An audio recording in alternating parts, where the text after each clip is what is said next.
Meus irmãos e irmãs, hoje iniciamos a leitura do livro de Esdras. Voltamos, portanto, para o Antigo Testamento, depois de ouvir uma série de trechos de diversas cartas paulinas. E o trecho do Antigo Testamento, que hoje nós ouvimos, do livro de Esdras, um livro que não estamos muito habituados, se trata do episódio entre o fim do exílio babilônico, a ascensão do reino persa e o retorno do exílio da Babilônia por ordem de Ciro, rei da Pérsia. Todos aqueles que estavam fora de Jerusalém, de Judá, foram convocados a retornarem para a Terra Santa, a fim de reconstruir o Templo de Jerusalém. Embora, claro, Ciro tivesse nisso um interesse político e econômico, o Senhor se usa deste rei pagão para reconstruir o seu templo em Jerusalém. Por isso hoje nós ouvimos o edito de Ciro, dando ordem a que todos que são do reino antigo e destruir o reino de Judá, para lá voltem a fim de reconstruir o templo do Senhor. Então, a primeira leitura fala-nos do templo do Senhor que é reconstruído. Se foi reconstruído, é porque um dia foi destruído. E ao longo da história da igreja, não faltam aqueles que tentam destruí-la, mas, graças a Deus, não faltam aqueles que têm o empenho de reconstruir. A igreja, e aqui, claro, não estamos pensando no templo material, mas a igreja, enquanto mistério de Deus, é uma construção que se eleva para o céu. Reconstruir o templo foi iniciativa do próprio Deus, que inspira Ciro, o rei da Pérsia, um rei pagão, a fim de reconstruí-lo.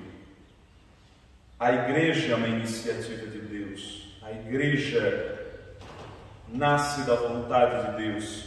A igreja, embora sofra abalos, ataques, perseguições, e não faltaram ao longo da história tentativas de destruí-la, sempre é reconstruída com a graça de Deus e com a ajuda do povo.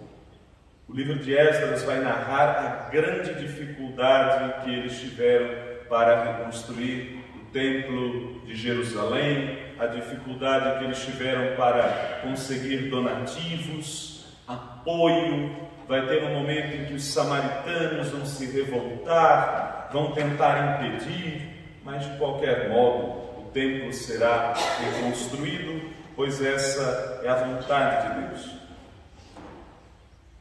Por isso o salmo responsorial diz: os que lançam as sementes entre lágrimas ceifarão com alegria, chorando de tristeza sairão, espalhando suas sementes.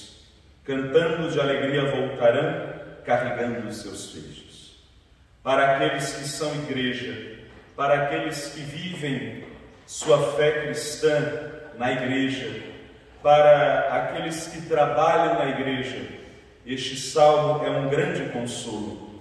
Como é que a gente constrói a igreja? Entre lágrimas, com muita dor, com muita luta, com muito sacrifício. Mas a promessa de Deus é esta: os que lançam as sementes entre lágrimas ceifarão com alegria. Ou seja, a colheita será abundante. A alegria da colheita não se compara com a tristeza que a semeadura provoca. Todos os nossos trabalhos em favor da igreja, em prol da igreja, porque antes de tudo somos igreja, não serão em vão.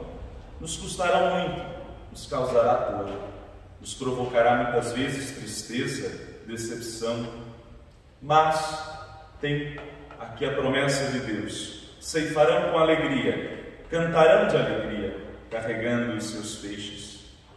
E finalmente o Evangelho, voltamos agora, dentro da liturgia da semana, para o Evangelho de São Mateus.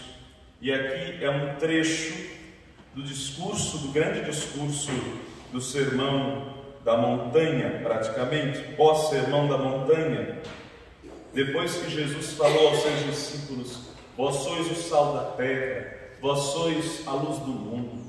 Bem-aventurados sois vós quando vos perseguirem, quando vos atacarem, quando vos insultarem. Bem-aventurados sois vós, felizes sois vós. Ele vai dizer: ninguém acende uma lâmpada para cobri-la com uma vasilha ou colocá-la debaixo da cama. Ao contrário, coloca-a no candeeiro, a fim de que todos os que entram vejam a luz. Para que serve ser cristão?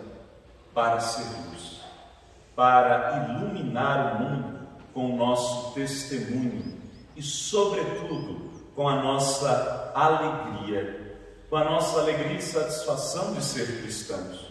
Ouvíamos ontem, na liturgia dominical, a parábola dos trabalhadores da vinha.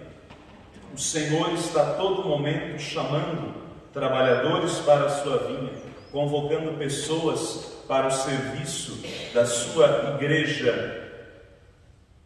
Mas este serviço, esta entrega, esta doação, o nosso testemunho, não é para ser cultivado apenas na vida privada ou apenas dentro do templo material. É para ser colocado, como diz Jesus, no candeeiro, num lugar alto, a fim de que sirva como testemunho para os outros, a fim de que ilumine aqueles que estão nas trevas. Ou seja, um cristão que não dá testemunho alegre de sua fé não serve para nada.